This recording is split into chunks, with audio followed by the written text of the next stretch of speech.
estar acompañado de sus colegas. Les cuento quiénes nos acompañan hoy día. Está la jueza Paola Díaz, del Segundo Juzgado de Letras del Trabajo de Santiago. Gracias por estar acá. También la jueza Andrea Copa, del Juzgado Civil de Santiago. Y ella es Paola.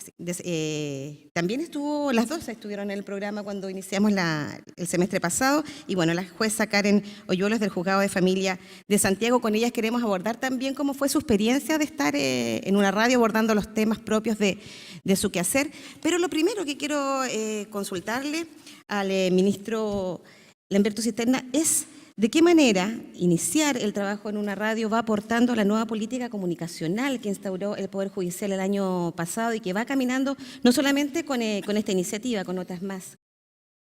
Antes de contestarle su pregunta, déjeme darle la bienvenida a todos los asistentes, particularmente a las autoridades de la universidad que han tenido la gentileza de llegar hasta acá a este momento inicial de la segunda temporada de este programa radial. Y por cierto, la bienvenida y el agradecimiento a la señora ministra, directora de Género, y a todos quienes nos acompañan y que nos están seguramente siguiendo por las vías etéreas que corresponden a la radio, ¿no es cierto?, y por las imágenes de la televisión. Aparte de ello, debo decir que no me molesta estar con tantas mujeres aquí. Lo sospechaba. Usted me hizo la pregunta, pero no me dejó responder. Entonces, no me molesta en absoluto. Y lo último es lo que usted planteaba, en qué medida la existencia de un programa de radio favorece la política comunicacional del Poder Judicial en muy buena medida. ¿Por qué? Porque queremos nosotros llegar con la noticia de todo lo que hacemos y cómo lo hacemos a la mayor cantidad de personas. Y la radio es un elemento privilegiado, como lo es la televisión y también los medios escritos, pero la radio ha permanecido por años ahí, ¿no es cierto?, firme en su posición y llega a buena parte de la comunidad. Y si esto además lo estamos haciendo con alumnos de periodismo, que les sirve esto de una muy buena práctica, para nosotros es todavía mucho mejor. Estamos muy agradecidos de esta posibilidad, de la cooperación que hemos tenido y los beneficios que significa para el Poder Judicial y pienso yo que para la comunidad el ser informada de lo que hace el Poder Judicial. Ministro, pero precisemos que no solamente esta política comunicacional no solamente trae este debut de la radio, sino que está también generando otras instancias en donde el trabajo del Poder Judicial se está masificando. Las redes sociales se instalaron, por ejemplo. ¿Qué más? Por cierto, todo eso ha contribuido a que nosotros cumplamos este objetivo de una mejor comunicación. Le pregunto a nuestras invitadas acá, que fueron parte del programa, que fueron hasta la universidad, la importancia que tiene para el quehacer propio de cada una de ustedes en su respectivo ámbito, el poder comunicar más masivamente lo que hacen. ¿De qué manera, por ejemplo, y cómo se sintieron en ese primer programa en el que participaron? ¿A quién quiera responder? Ya, por las mujeres. ¿Por acá? Acá están. Lo primero, agradecer la invitación. Bueno, la experiencia fue interesante porque la verdad es que nosotros estamos acostumbrados a tener audiencia y a ver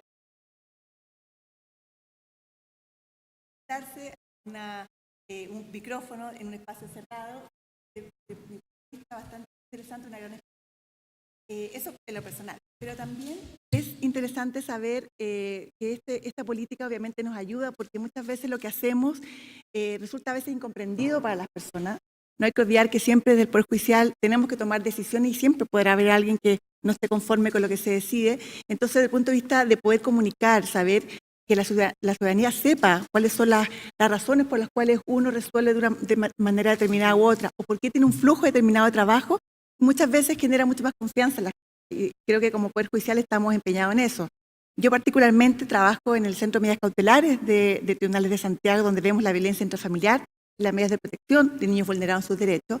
Y nos parece que en estas causas donde las personas pueden llegar sin abogado, resulta que este tipo de iniciativa logra conectar a las personas con, por ejemplo, derechos básicos. Por ejemplo, el caso de las violencias, que las mujeres sepan que pueden acudir directamente al centro de medidas cautelares, sin abogado directamente, a ser atendidas inmediatamente en una audiencia en protección de sus derechos, por ejemplo. Entonces, en ese sentido, creo que es una experiencia muy interesante y nos permite de esa manera acercarnos más a la ciudadanía.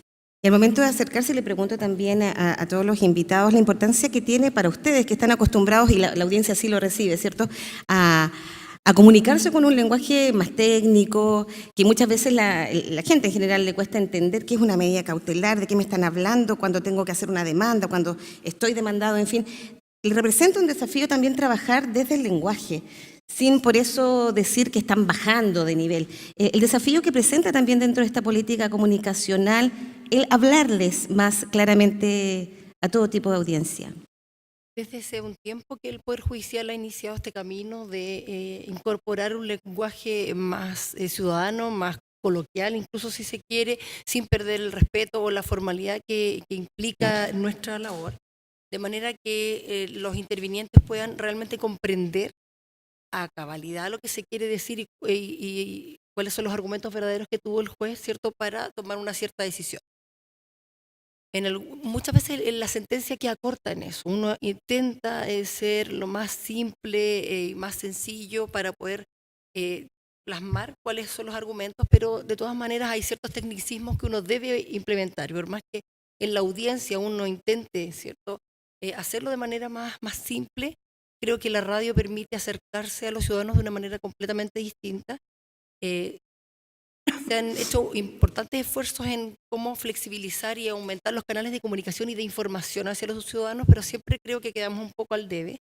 Y como dice Karen, cuando las personas, los usuarios, la ciudadanía conoce mejor cuáles son tanto los derechos que tiene, y que esta información le permite ejercerlos de mejor manera, también es bueno que puedan conocer cuáles son las limitaciones que tenemos nosotros como Poder Judicial, o incluso ellos cuáles son las limitaciones. Permite que las expectativas que tiene el usuario también sean más razonables y adecuadas, permite un poco acercar el resultado a lo que ellos esperan. Muchas veces la persona que interviene es el abogado como intermediario y el usuario solo sabe lo que el abogado le dijo. Entonces, a veces pasa que el abogado es fantástico, le dio unas expectativas sumamente razonables y mantuvo un canal de comunicación muy fluido, y la persona entonces ya está más o menos preparada para lo que se va a encontrar, le vaya bien o mal. Pero también nos encontramos a diario personas que llegan directamente a hablar con el juez: por favor, usted infórmeme, explíqueme por qué mi abogado no se ha acercado o por qué lo que me dice no lo logro comprender, por las razones que sean. Y creo que en ese sentido, cuando uno hace un programa de este tipo, si bien no va a tocar el caso concreto y específico de cada persona, todas de las distintas jurisdicciones tenemos ciertos temas que son más reiterados, preponderantes. Que permiten dar respuesta general. Exactamente, y cuando uno responde ese tipo de preguntas, creo que le permite a las personas por lo menos tener una noción de por dónde empezar, a quién acudir en primer lugar, para ejercer también estos derechos. El rol de orientadores. Sí, porque además hay temas que en materia judicial los plazos son un tema muy relevante. Entonces una persona que tiene que hacer un recorrido eterno antes de llegar a la persona adecuada, probablemente puede que llegue tarde. Entonces eso también es relevante. Si la información es oportuna, probablemente los derechos que se vayan a ejercer también van a tener un mejor resultado. Y la percepción que va a tener esa persona respecto de cómo acogen sus problemas va a ser bastante más mucho mejor, positiva. Sí.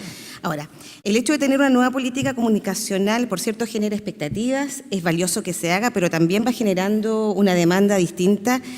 Conversan con la audiencia, que comienza a saber que tiene un espacio en donde hacer preguntas, y eso requiere estar permanentemente dando respuestas. Y hay un caso puntual al que uno ve en el cotidiano, en el día a día, sobre todo en las últimas semanas, del que habla toda la gente. Está hablando de la situación lamentable que se vive en la Corte de Apelaciones de Rancagua, y le pregunto de inmediato al ministro Cisterna de qué manera esto impacta precisamente en la forma en que los chilenos ven el desempeño del Poder Judicial.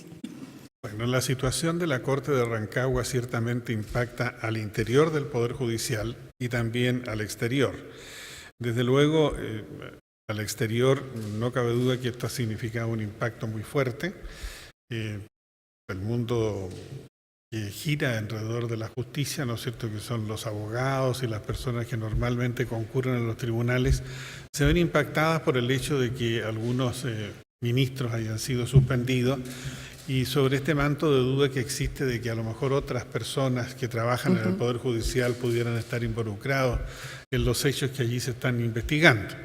Y tiene legítimo derecho la comunidad a reclamar por esto, y por eso es que nosotros prontamente hemos hecho la designación de la señora ministra que investiga, y queremos que en un plazo breve se termine esta parte interna, se adopten las sanciones, se hagan los reemplazos que sean pertinentes y sigamos adelante prestando servicio a la comunidad. Pero también impacta hacia el interior. La moral de la gente que trabaja en el Poder Judicial se ve resentida. Somos 12.000 entre los que trabajamos en el Poder Judicial propiamente tal y en la Corporación Administrativa del Poder Judicial.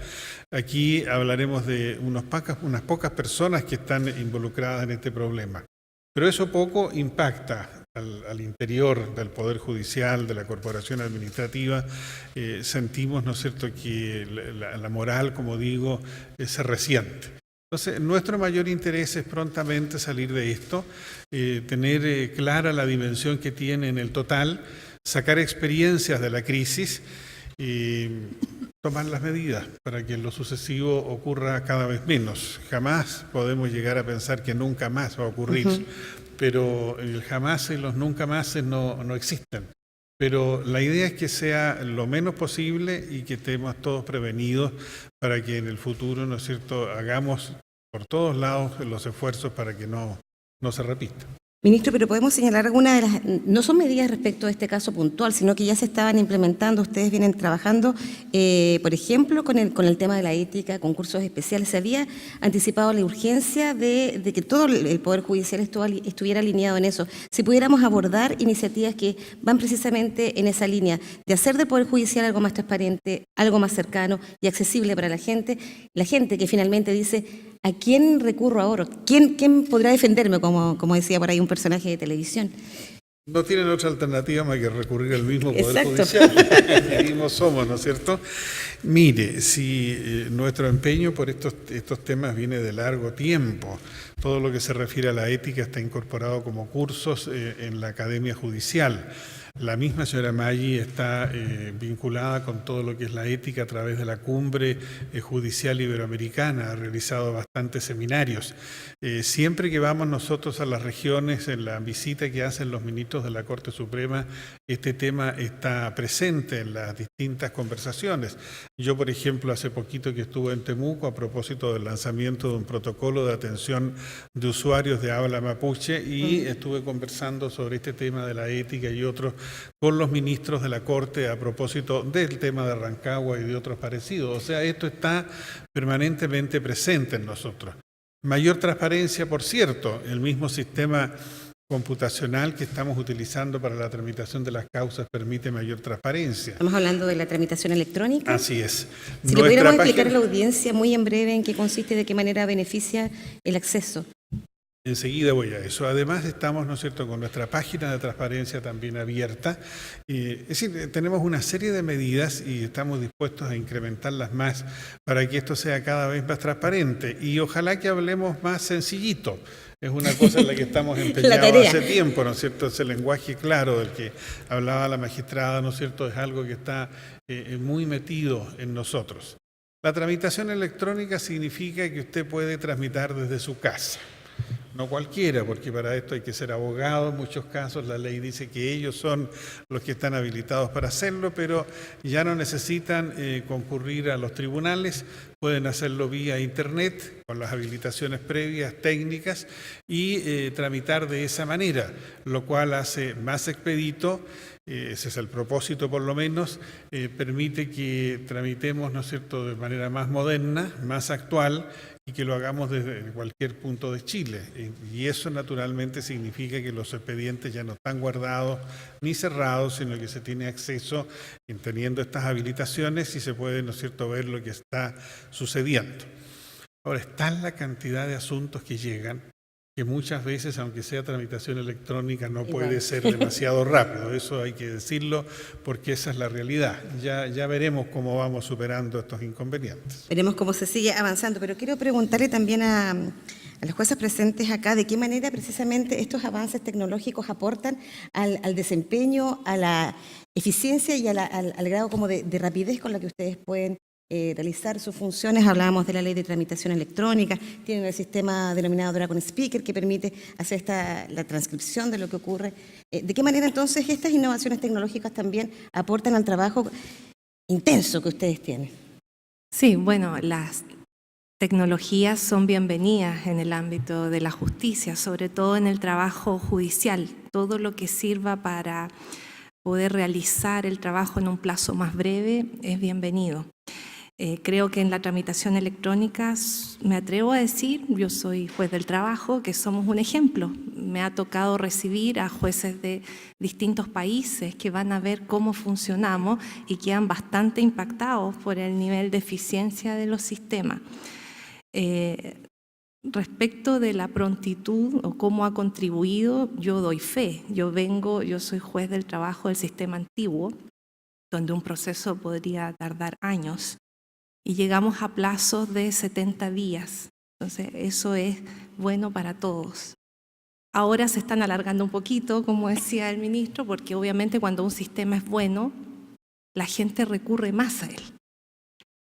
Eso es uno de los tantos factores del incremento, pero pienso que con la incorporación de las tecnologías podemos hacer un mejor trabajo y en un tiempo muy razonable.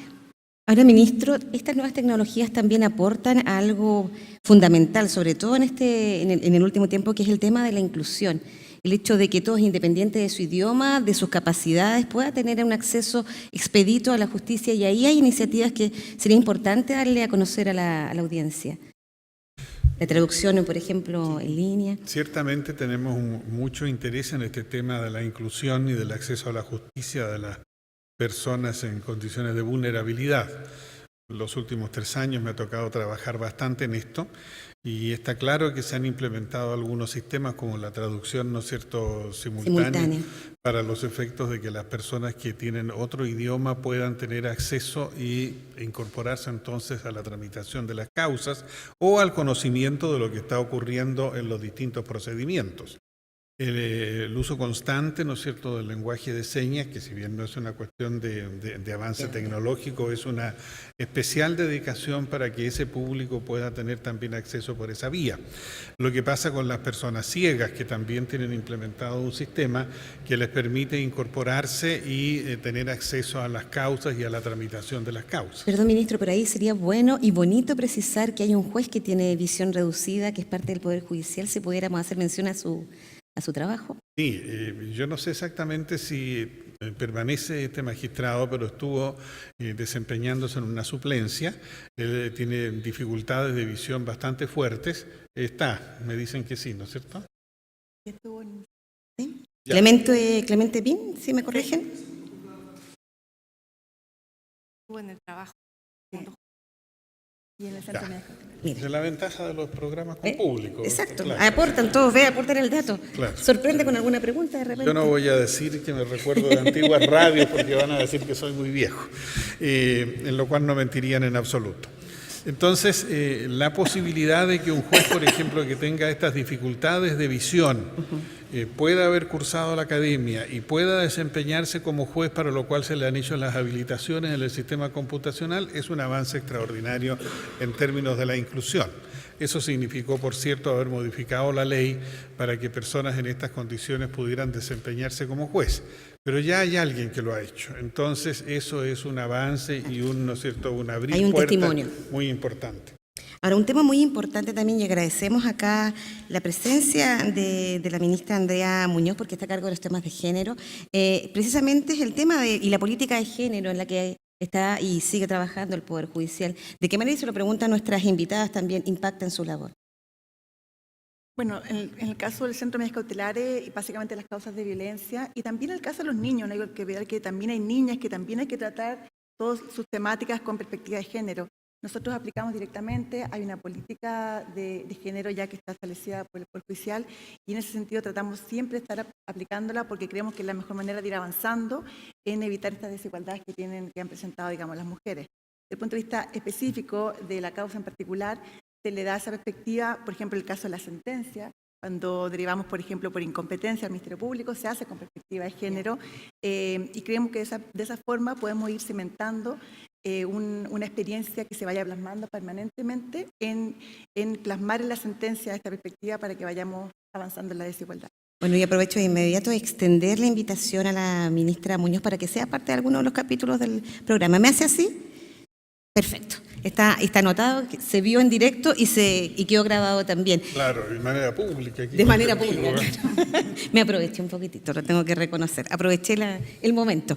Ahora, hay un tema también a propósito del acceso, y que es bueno que la audiencia lo sepa, que la gente lo sepa, es de qué manera el Poder Judicial está trabajando en un plan de inversiones que permite que cuenten con nuevos centros de justicia más cercanos, de qué manera eso también va posibilitando que la ciudadanía diga, sí, tengo a quién recurrir y está cada vez más cerca mío.